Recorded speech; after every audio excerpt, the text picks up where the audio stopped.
Regardez la salle à côté, ce sont les résultats du concours entassés. Pourquoi ce n'est pas numérisé? À quel moment vous allez numériser cela? Et après, on se plaint, le concours a été mal organisé. Le concours, non, les résultats traînent. Le concours des arnaques. Les arnaqueurs, c'est comme les dragueurs. Ils te disent ce que tu veux entendre juste pour te déshabiller. Ils sont venus avec Safety Breeding parce qu'ils savent que le Gabon a un problème d'autosuffisance alimentaire. Safety Breeding, c'est la ferme numérique qui a fait de nous ses vaches à lait et ses moutons. Elle a plumé beaucoup de Gabonais qui croyaient avoir trouvé la poule aux œufs d'or. Sonedix voulait vendre de l'énergie solaire parce qu'on n'a pas d'électricité et beaucoup de gens sont tombés dans le panneau. JDS Technologies et le matériel informatique, c'était un peu comme un étudiant, un ordinateur, mais avant l'heure.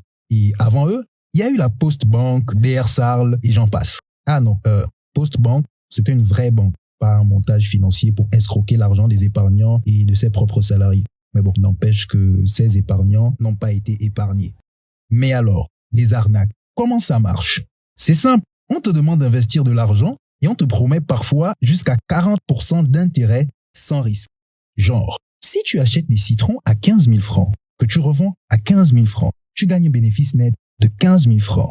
Et si tu amènes de nouvelles personnes dans le business, tu touches une commission. Bientôt, toi qui n'étais qu'un simple utilisateur, tu deviens un démarcheur, tu deviens un parrain. Mais le fameux jour où plus personne ne peut faire de retrait d'argent, là, tu deviens désemparé. Quand les bureaux de l'entreprise sont fermés et que ces numéros ne passent plus, c'est comme quand tu veux tac-tac une go de TikTok et qu'elle ne vient pas au rendez-vous alors que plus tôt tu lui as envoyé l'argent du taxi. Ça peut te rendre toto. Malheureusement, c'est quand tout va mal qu'on vient sur les réseaux sociaux, qu'on fait les collectifs de victimes et qu'on appelle le chef de l'État, comme si c'est lui qui vous a envoyé. C'est vrai, quelque part, le gouvernement est responsable. Si les arnaqueurs passent au journal de 20 heures pour faire leur publicité, si les arnaqueurs organisent des conférences dans des hôtels de luxe, si les arnaqueurs ont même des interviews avec des hautes personnalités, c'est soit parce que le gouvernement a donné les autorisations ou tout simplement parce que les arnaqueurs ont des complices haut placés.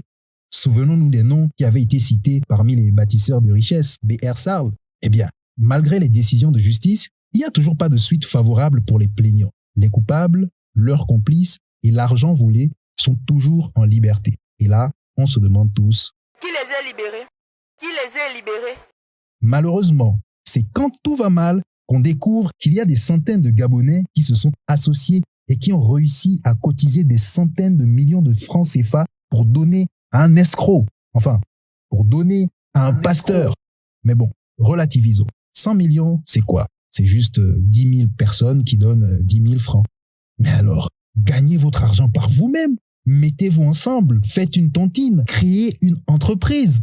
Si vous voulez avoir rapidement un retour sur investissement, vous pouvez commencer avec les citrons. Vous achetez les citrons à 15 000 francs, vous les vendez à 15 000 francs et vous avez un bénéfice net de 15 000 francs. Imaginez ce qu'on peut faire avec des centaines de millions.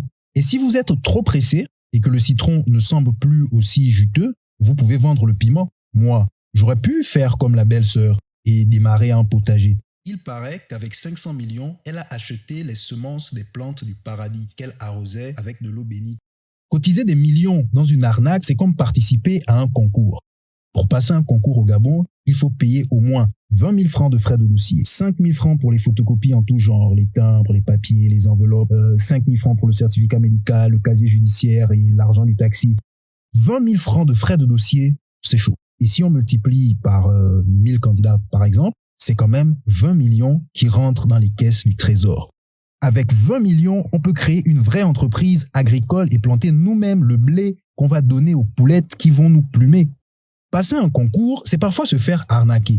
Et j'en ai la chair de poule. Parce que si au final, on se retrouve sur la liste des admis avec les noms des échoués, ou bien les noms des personnes qui n'ont pas composé, ou bien les noms des activistes sur la liste des déguerpis qu'on doit dédommager, mieux on plante le chanvre, mieux on ouvre un salon de coiffure, on vend le chanvre au milieu des perruques et des pots de crème. Je ne peux pas avoir eu 14 de moyenne, et toi qui as 7 forts, tu gagnes le tableau d'honneur devant moi. Ça là, même au bac, c'est inadmissible. Et si ce n'est pas un arrangement entre copains et coquins, Tu me les enlèves.